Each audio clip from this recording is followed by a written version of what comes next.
Muy buenas noches y bienvenidos a Signo Pesos, la economía al alcance de su pantalla. Estos son los temas claves de hoy.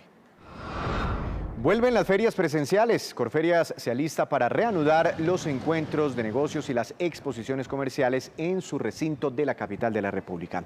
En segundos hablaremos de esta buena noticia con el presidente de Corferias, Andrés López Valderrama. Nuevo cálculo de las pérdidas. Fedesarrollo realizó un estimativo de los perjuicios económicos que dejó en mayo el paro nacional y los bloqueos. El resultado sorprendió. En minutos nos acompaña el director de Fedesarrollo, Luis Fernando Mejía.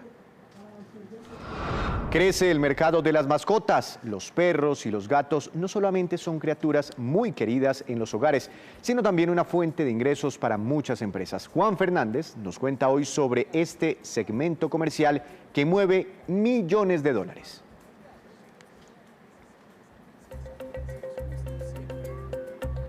Y comenzamos esta emisión hablando de una noticia muy esperada y que ha despertado mucho optimismo en el sector empresarial colombiano. Se trata de la reanudación de las ferias presenciales en Corferias, en la capital de la República y creo que también en otras de las principales ciudades del país. Doctor Andrés López Valderrama, presidente de Corferias, buenas noches, bienvenido a Signo Pesos, ¿cómo ha estado?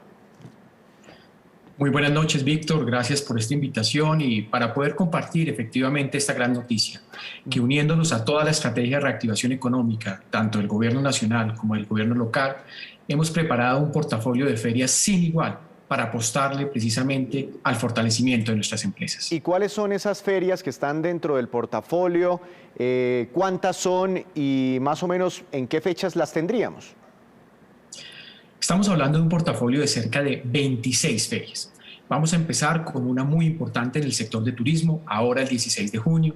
Este es tal vez uno de los sectores más golpeados por la pandemia y qué bueno empezar precisamente ayudándole a estos empresarios.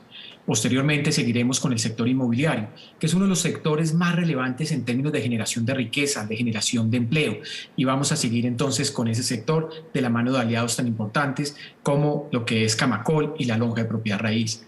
Después vamos a mirar un tema de microempresarios, sector de cuero, calzado, confecciones, y así vamos a seguir el resto del año con las ferias tradicionales como la del hogar, Agroexpo, Expo Construcción, Expo Artesanías, todas las ferias a las cuales los colombianos estamos tan acostumbrados. Doctor López, la virtualidad, ¿qué papel va a jugar? ¿Se va a mantener algo de lo que, pues digamos, nos acostumbramos a vivir en medio de esta pandemia? Sin lugar a dudas, yo creo que la transformación digital que han vivido todas las empresas a lo largo del último año es algo que llegó para quedarse. Y es por esto que Corferias ha lanzado un nuevo concepto, que es el concepto de las ferias 4.0. ¿Qué es una feria 4.0?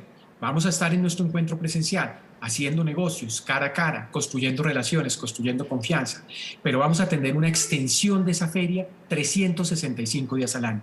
Las nuevas tecnologías nos permiten estar conectados todos los días del año generando negocios. Ferias 4.0, lo mejor del mundo digital con lo mejor del mundo presencial. Entiendo. Doctor López, la primera feria presencial que van a lanzar usted, nos acaba de comentar, es la vitrina turística de Anato. ¿Cuándo arranca y qué protocolos de bioseguridad van a manejar? Pues porque la pandemia no se ha ido, ¿no? Así es, arrancamos el 16 de junio, esta es una feria que desarrollamos en alianza con ANATO, que es el gremio de agencias de viajes, y todo lo hemos preparado precisamente para garantizar que los que acudan a Corferias lo hagan en plenas condiciones de bioseguridad. Nosotros hicimos una serie de mejores prácticas, adquisición de tecnología para control de aforos, y el año pasado hicimos un gran piloto. En plena pandemia hicimos una feria que reunió cerca de 65,000 personas y nos dieron todos los certificados a nivel nacional e internacional de que estábamos cumpliendo los más altos estándares de bioseguridad. Todo eso que demostramos que funciona en el piloto de noviembre del año pasado, con más de 65,000 personas, es lo que vamos a aplicar en las ferias que vamos a empezar a desarrollar a partir del 16 de junio. Entonces ese piloto, creo, si mal no recuerdo, fue la Feria del Hogar, ¿no? El año pasado. Ese piloto nos da un gran mensaje de que sí se puede. Claro que se puede, y además qué lindo haberlo hecho con la Feria del Hogar, que es la feria del microempresario. Hoy más que nunca necesitamos apoyar a nuestros pequeños empresarios. Es allí donde está el empleo, es allí donde está la equidad social. Y algo que es maravilloso, en las ferias cerca del 95-97% de los empresarios que participan son pequeñas y medianas empresas, y es a ellas a las que nos debemos. Bueno, me interesan mucho las fechas. Yo soy visitante de una que otra, ¿no? A lo largo del año, sobre todo de la Feria del Hogar. ¿Esa cuándo se va a realizar? Esa es una feria que siempre desarrollamos en septiembre, tratamos de que la misma coincida con el Día del Amor y la Amistad, pero vamos a tener, por ejemplo, Agroexpo en octubre, vamos a tener ferias en el sector de seguridad en el mes de noviembre, vamos a tener ferias en el sector de la construcción. Es decir, no hay sector de la economía que no vaya a tener su feria el presente año. Nosotros nos debemos a todos los sectores, nos debemos a todos los empresarios y por ello nuestro portafolio son 26 ferias en un solo semestre. Agroexpo, octubre. Octubre, así es, ya tenemos confirmadas todas las razas, todo el sector y hay mucho entusiasmo y muchas ganas realmente de volvernos a encontrar. Esta pandemia nos ha demostrado claramente que las tecnologías son muy útiles, nos ayudan a ser más productivos, pero el cara a cara no lo reemplaza nada. Cada 2 años se hace la Feria del Automóvil, otra feria muy visitada. ¿Este año habrá? Este año no le correspondía al Salón del Automóvil, esa va a quedar para el año entrante, pero este año vamos a hacer una feria de carro usado. El consumo que ha existido en Colombia de compra de nuevos vehículos y de vehículos usados es muy importante y por ello de la mano de FENALCO vamos a hacer una feria muy importante de carros usados. Pero como usted muy bien lo decía al comienzo, Corferias no solamente es Bogotá, Corferias es Bogotá, es Barranquilla y es Medellín. Y en Medellín y en Barranquilla vamos a tener también otra feria de vehículos organizada por Corferias porque es uno de los sectores más importantes. Entiendo. ¿Y la Feria del Libro, la tradicional Feria del Libro, para cuándo quedó? Esa es una feria que estamos en este momento analizando con nuestros socios, porque es una feria muy particular, que tiene muchas dimensiones, por su masividad, por todos los invitados que corresponden, y hemos hecho una conversación Alcaldía Mayor de Bogotá, Ministerio de Cultura, Cámara Colombiana del Libro y Corferias, y esperamos muy pronto poder anunciar la fecha exacta y las condiciones bajo las cuales esta misma se podrá realizar. Expo Artesanías, ¿para cuándo quedó? Diciembre, como todos los años, nuestra feria de regalos. E invito a todos a que sigamos apoyando a nuestros artesanos. La mejor manera de construir país es comprando colombiano. Y Expo Artesanías es una feria orgullosamente colombiana para poder hacer todos esos maravillosos regalos de Navidad. Feria de las Colonias, ¿alguna vez fui? ¿Todavía se hace? Esa feria la tengo yo en mi corazón porque es una feria de las regiones, pero esa feria migró hacia dos colonias muy importantes que seguimos conservando nosotros, la colonia boyacense y la colonia de Cundinamarca. Y por eso en nuestra programación siempre tenemos a Boyacá en Corferias y Expo Cundinamarca. La feria que reunía a todas las colonias ya no existe, pero sí que seguimos teniendo estos encuentros de estas dos colonias que son las más representativas de Bogotá. Todo este esfuerzo, todo este cronograma, este cartel de ferias para el cierre de este 2021, ¿necesita esfuerzos económicos por cuenta o inversiones por cuenta de Corferias muy grandes? La preparación de una feria requiere mucha planeación, mucha organización, una gran convocatoria, porque lo importante es que los empresarios puedan hacer negocios, que les lleguen los compradores. Entonces nosotros lo que hacemos es precisamente invertir en una gran estrategia de convocatoria para que al expositor le llegue el comprador que necesite. Obviamente se hace por parte de los expositores grandes inversiones. La participación en la feria supone contar con un stand, con un personal, hacer una estrategia pre y posferia. Y por eso es tan importante que cuando las hagamos con el rigor y el momento que corresponde. Estábamos esperando que llegara ese momento y el momento es ahora, el momento de la reactivación económica, el momento de apoyar a la pequeña y a la mediana empresa. Doctor López, ¿tienen ustedes algún cálculo en este momento para entender la importancia, la dimensión de todas estas ferias, de cuántos visitantes podrían recibir ustedes en este segundo semestre y no sé cuántos expositores se estarían preparando en este momento para cumplir con ese cronograma? La apuesta nuestra es llegar lo más pronto posible a los niveles que teníamos en el 2019. Para que ustedes se hagan una idea, en el 2019 nosotros manejábamos un portafolio de ferias que convocaba más de 1 millón de visitantes anuales a Corferias. La gran mayoría de ellos profesionales, empresarios que querían ir a hacer negocios. La apuesta nuestra es llegar a esos números lo más pronto, pero no solamente por el número en sí, sino por el impacto que tienen las ferias en la economía de la ciudad. Hace unos años hicimos un estudio con Fedesarrollo para poder determinar el impacto del portafolio de ferias en la economía de la ciudad y en su capacidad de generación de empleo. Y Fedesarrollo decía que ese portafolio de Corferias tenía la capacidad incluso de ayudar y propiciar la generación de 5 puntos del Producto Interno Bruto de la ciudad de Bogotá y producir cerca de 15 a 20 mil empleos en la ciudad. Ese es nuestro compromiso, ese es nuestro objetivo, que con este renacer de la industria ferial y con estos nuevos encuentros presenciales, muy pronto podamos encontrar y darle a los bogotanos y a los colombianos y al país en general estas grandes cifras. Los eventos que se realizan, los empresariales que se realizan en el centro de convenciones, bueno, ¿qué planes tienen ustedes para Ágora y para el hotel? Es una reactivación total. Esta certificación de bioseguridad no solamente fue de Corferias, fue de todos nuestros recintos. Ustedes saben muy bien que tenemos Ágora, el centro de convenciones, tenemos Puerta de Oro en Barranquilla, tenemos el hotel de negocios más grande de Colombia, que es el Hotel Hilton Bogotá Corferias, y todos, absolutamente todos, estamos preparados para recibir nuevamente estos encuentros de negocios. Ya nos están confirmando congresos, ya nos están confirmando reuniones, y el mensaje de las autoridades fue claro: no se cancela ninguna feria, no cancelamos ningún evento. Estamos listos para seguir contribuyendo al desarrollo de nuestro país. Doctor López, una última pregunta. ¿Qué tanto puede aportar este calendario y el regreso de las ferias presenciales a la reactivación de la economía, ¿no? Porque en Corferias se reúne todo el país dependiendo la feria. Y bueno, si nos puede dar algunas pistas después de la crisis económica, de la caída en la demanda, vamos a encontrar muy buenas promociones en todas estas ferias. Sin lugar a dudas, las ferias son unas plataformas de generación de oportunidades, oportunidades para los empresarios, oportunidades de nuevos negocios, de adquisición de nuevas tecnologías, de mejoramiento de su aparato productivo. Son generadoras de progreso para la ciudad, generadoras de progreso para el país.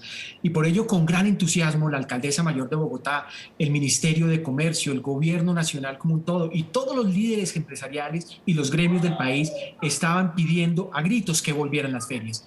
No podemos decir que pueda haber reactivación económica sin ferias de negocios. Las ferias de negocios son el motor de la reactivación y a ello nos comprometemos. Y claro está, vamos a apoyar a los empresarios, pero los empresarios van a venir con grandes novedades y con grandes precios como corresponde en una feria. Doctor López, muchos éxitos, lo estaremos visitando, que tenga una feliz noche.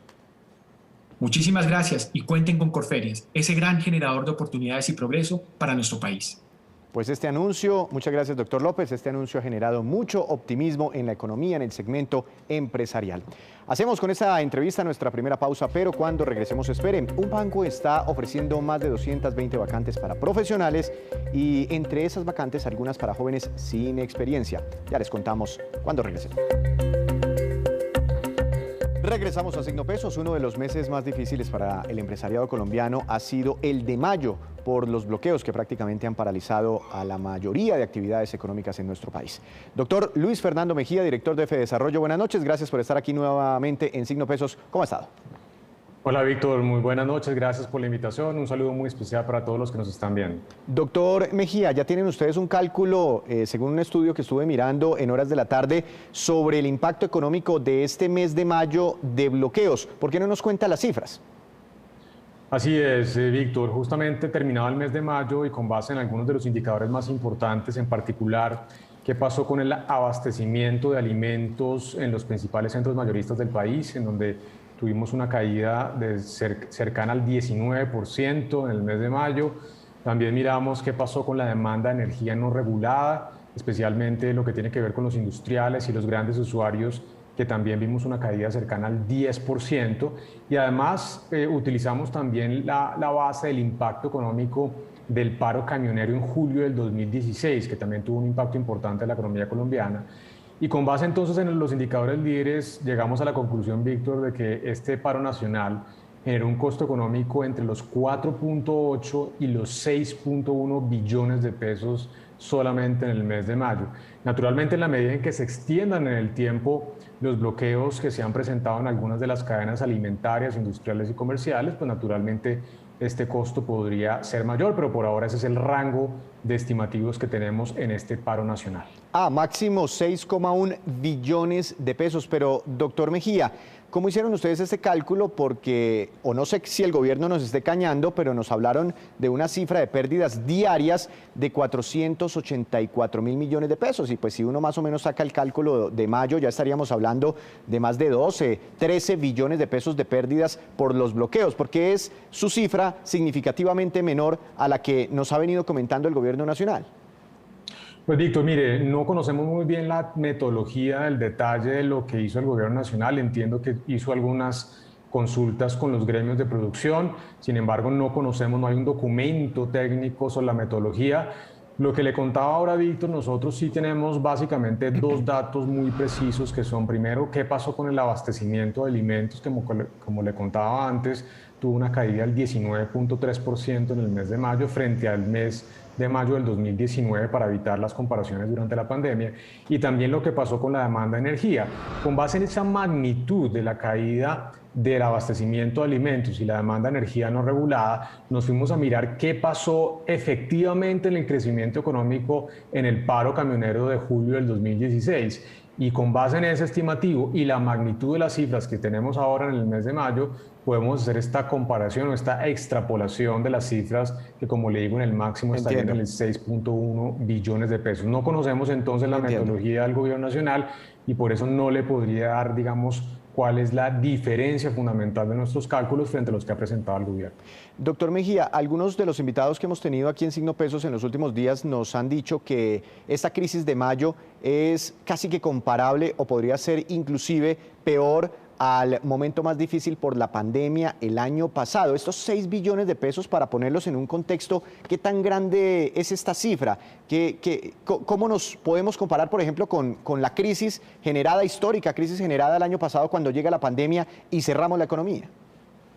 Pues mire, Víctor, le diría que no es tan grave. En ese sentido, naturalmente los costos son muy grandes. Estamos hablando en cifras concretas del Producto Interno Bruto de un costo económico que puede llegar hasta el 0.6% del Producto Interno Bruto. Nada comparable, eso sí, Víctor, y eso hay que decirlo, con lo que pasó especialmente en el segundo trimestre del año anterior. Recordemos que en el mes de abril, la contracción de la actividad productiva a raíz de la llegada de la pandemia y de las medidas de restricción a la movilidad de la actividad productiva fue cercana al 20%. En el segundo trimestre del año, además, tuvimos una caída del 15.7% de la actividad económica, que es la peor cifra probablemente en la historia de nuestro país.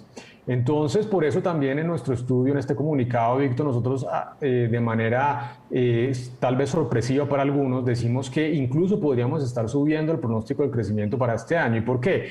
Básicamente por un efecto estadístico, incluso con los efectos del paro en el mes de mayo, incluso con lo que pasó en el mes de abril, las restricciones que se implementaron por el tercer pico de contagio, la base de comparación estadística va a ser muy baja, porque de nuevo vamos a estar comparando contra el peor trimestre probablemente en la historia moderna de nuestro país, una contracción del 15.7%.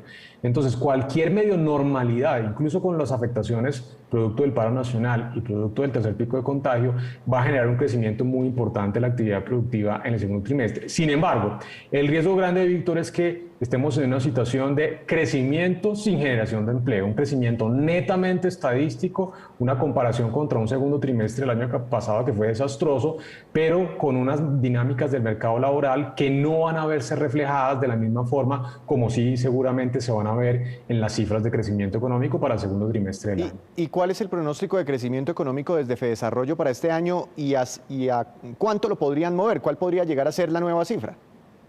Pues mire, Víctor, todavía estamos haciendo los análisis respectivos con los indicadores líderes, todavía no le puedo comprometer una cifra, pero seguramente va a ser sustancialmente más alto del 4.8 que estimamos inicialmente, o sea, podríamos estar hablando, Víctor, de una cifra cercana al 7%, no le doy la cifra exacta de nuevo porque lo estamos calibrando. Y para el segundo trimestre del año, Víctor, no nos debería sorprender que la cifra de crecimiento económico sea cercana al 15%, es una cifra realmente muy positiva, pero no es un efecto netamente estadístico. La preocupación, como le digo, Víctor, va a ser la generación de empleo. Fíjese lo que pasó en el mes de abril, una tasa de desempleo en su número desestacionalizado del 15%. Sí. No nos debería sorprender que en mayo se deteriore también esa generación de empleo y entonces vamos a estar abocados, si las cosas continúan así, ojalá que no, a unas cifras de crecimiento muy positivas, pero con un mercado laboral que todavía no reacciona y que no recupera todo el terreno que perdió desde la llegada de la pandemia. Un 7% ya es una cifra mucho más parecida a la que reportó la OCDE esta semana sobre Colombia. Doctor Mejía, inflación. Usted en varios momentos me ha comentado el tema de los alimentos. El sábado el DANE revelará la cifra de inflación oficial correspondiente al mes de mayo. No sé si tiene alguna expectativa sobre la inflación de alimentos o sobre la inflación total en Colombia. Mire, indudablemente, Víctor, mayo va a ser un mal mes, no solamente en materia de empleo, sino también en materia de inflación. Seguramente vamos a ver reflejados en las cifras, especialmente en inflación de alimentos, los problemas de desabastecimiento, que como le digo, una caída de prácticamente el 19% en el abastecimiento en los principales centros mayoristas del país. No tenemos el cálculo preciso, pero lo que sí le puedo decir es que también vamos a subir nuestra expectativa de inflación para el año completo. Recordemos que en el mes de abril también hubo una sorpresa negativa en términos de que la inflación observada fue superior a la expectativa del mercado. Mayo seguramente también vamos a tener cifras que están por encima de lo que había sido los primeros 3 meses del año y por ende nosotros que inicialmente teníamos una expectativa del 2.8% para la inflación de este año, nos estaremos moviendo para una cifra cercana al 3.2%, más cercana, digamos, a la meta de largo plazo, pero pues naturalmente ojalá que estos sean temas netamente transitorios y que no haya afectaciones de mediano plazo en las cifras de inflación. Meta del Banco de la República, si hay una aceleración muy fuerte en la inflación, seguramente, dicen algunos analistas, el banco tendría que anticipar su subida en tasas de interés. Pero, doctor Mejía, 6 billones de pesos, volviendo a la cifra inicial, 6.1 billones de pesos, ¿eso se recupera fácil o queda muy dañada la economía después de lo que vimos en mayo? Pues mire, esto depende de la extensión de lo que está pasando en materia de bloqueos. Si es algo parecido a lo que pasó en el 2016, en ese paro camionero del mes de julio de ese año, en donde hubo una afectación muy grande en el mes de julio, pero luego rápidamente se recuperó las cadenas alimentarias, productivas, comerciales y demás, pues realmente no va a haber afectación de largo plazo. No se recupera el terreno perdido, en el sentido de que esa plata ya se perdió, esa es producción que dejó de ocurrir en el mes de mayo, pero la tendencia entonces de recuperación no debería verse muy afectada de nuevo en la medida en que no se extiendan en el tiempo esos bloqueos. Por eso es muy importante ratificar que esto genera costos económicos, pero al final de cuentas, Víctor, de todas maneras la preocupación esencial es la recuperación del empleo, que es lo que realmente afecta el bolsillo de los hogares. Doctor Mejía, ¿pudieron ver dentro de estos 6 billones de pesos cuáles fueron los sectores más afectados? ¿Son los mismos que ya venían demasiado golpeados por la pandemia? Pues mire, tal vez entra un sector que tenía un buen desempeño económico desde la llegada de la pandemia, que es el sector agropecuario. Naturalmente la agricultura, como usted lo sabe, fue exceptuado desde el principio para poder asegurar las cadenas alimentarias en el país y por ende tuvo un crecimiento positivo, como muy pocos de los sectores que tuvieron crecimientos de manera positiva el año anterior. Entonces, los 3 sectores más afectados en este paro nacional del mes de mayo. El primero, naturalmente, el comercio, que estimamos podría concentrar el 30% de esos costos económicos estimados. El segundo, el sector del comercio, una afectación cercana al 25%, y el tercero, naturalmente, el sector de la agricultura, el sector agropecuario, que también estaría concentrando un 25% de los costos totales. Esos 3 sectores, comercio, industria y agricultura, entonces concentran el 80% de estos costos económicos que estimamos del paro nacional para el mes de mayo. Doctor Mejía, una última pregunta, pero de otro tema, es que Fedesarrollo estuvo hace unos días en el Congreso de la República, en uno de estos foros, donde se busca construir la nueva reforma tributaria, ya con una nueva reforma, propuesta de reforma desde Fedesarrollo. Rápidamente, un resumen en qué consiste, cuánta plata conseguiría y saldría de los bolsillos de quiénes. Muy bien, Víctor, claro que sí. Mire, 3 pilares fundamentales en nuestra propuesta de reforma. Primero, medidas anti-evasión y anti-elusión concretas. Nosotros tenemos unas propuestas muy detalladas en este sentido. Hay que acelerar el recaudo tributario de las personas que no están pagando los impuestos que les corresponden. Segundo, el recorte del gasto público es esencial. Seguramente no aporta mucho en materia del espacio fiscal, pero es una señal absolutamente fundamental para construir confianza entre el Estado y los ciudadanos, a los cuales, especialmente a los de altos ingresos, seguramente se les va a pedir que aporten más, y por supuesto a las empresas. Y el último elemento, por supuesto el más esencial, tiene que ver con el aumento del recaudo. Hay una palabra clave aquí, Víctor, y es: las medidas deben ser permanentes. No sirve una reforma que recaude de forma transitoria impuestos adicionales. Tiene que ser una reforma permanente que permita aclarar el panorama fiscal. Nosotros hablamos de manera similar a lo que ha dicho el gobierno, de una reforma que recaude entre 13 y 14 billones de pesos. ¿Cuáles serían las fuentes? Por el lado de las empresas, la eliminación de las exenciones, 2 billones de pesos se podrían recaudar anualmente de esas exenciones eliminadas. Segundo, la eliminación del descuento del impuesto de industria y comercio contra el impuesto de renta. Ahí se generan 5 billones de pesos adicionales. Y tercero, una sobretasa temporal, es así, de la tarifa de renta, que podría generar 2 billones de pesos. Ahí estamos hablando de 9 billones de pesos por el lado de las empresas. Y finalmente 5 billones de pesos de las personas, pero naturalmente haciéndolo muy progresivo solamente a las personas de altos ingresos. Nosotros pensamos que se podrían limitar los descuentos y aumentar las tarifas de las personas que ganan más de 15 millones de pesos mensuales, que son personas de altos ingresos en el país. también aumentar el impuesto a los dividendos del 10 al 15% y finalmente un impuesto al patrimonio que podría arrancar incluso desde patrimonios desde los 1.000 o 2.000 millones de pesos para tarifas pequeñas, marginales, pero que tengan esta visión de que las personas de más altos ingresos puedan contribuir en la salida de esta crisis fiscal que tiene infortunadamente nuestro país. Que contribuyan los más pudientes, como están diciendo desde todas las orillas. Doctor Mejía, muchas gracias, como siempre, por estar aquí en Signo Pesos. Que tenga una feliz noche. Con mucho gusto, Víctor. Gracias por la invitación. Un saludo muy especial y feliz noche. Pérdidas económicas, expectativas inflacionarias, muchas proyecciones que siempre tenemos con FEDesarrollo a través de Signo Pesos. Otra breve pausa, pero ya les contaremos que una compañía dedicada a los productos para las mascotas obtiene una millonaria inyección de capital. En segundos volvemos. Llega el momento de saludar a Juan Fernández, que tiene bastantes temas o información muy importante que tiene que ver con las mascotas, movidas empresariales. Juan, buenas noches, adelante.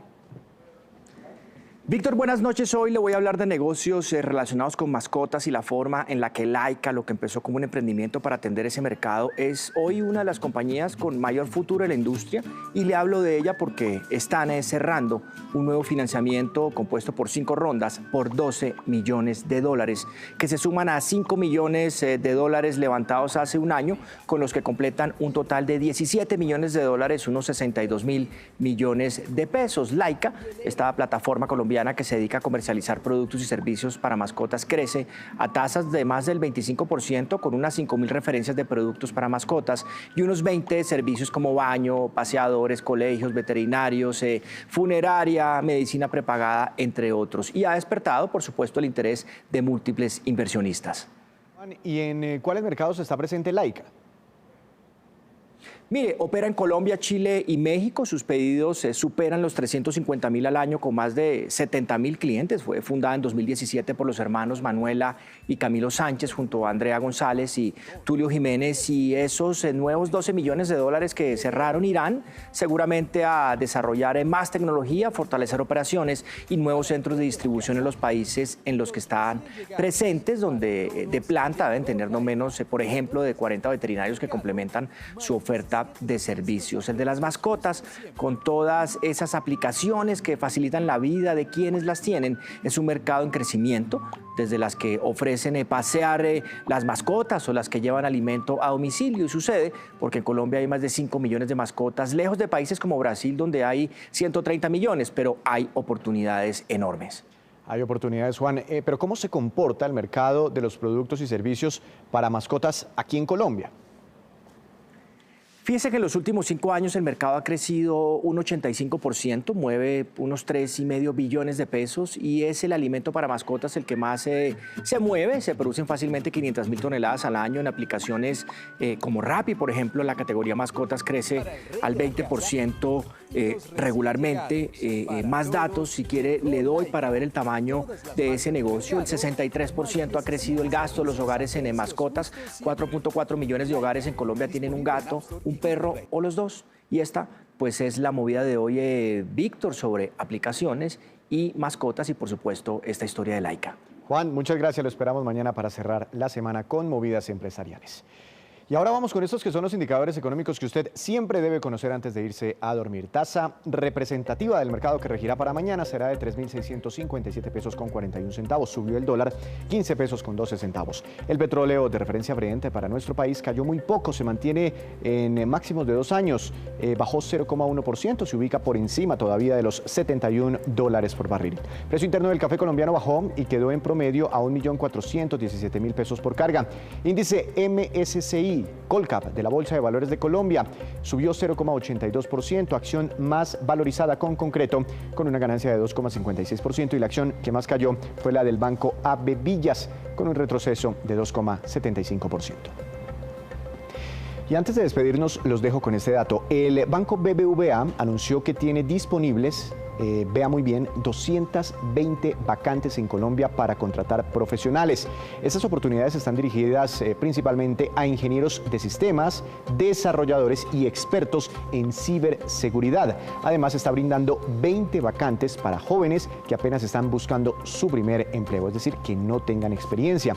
Los interesados deben inscribirse en la página del BBVA en Colombia en la sección Empleos BBVA. Esta entidad cuenta con una nómina de 5.000 colaboradores aquí en nuestro país. 60% de ese talento es de sexo femenino. Así terminamos por hoy, pero los esperamos mañana con una nueva emisión y con toda la información económica que usted necesita saber. Recuerde, esto es Signo Pesos, la economía al alcance de su pantalla. Que tenga una feliz noche.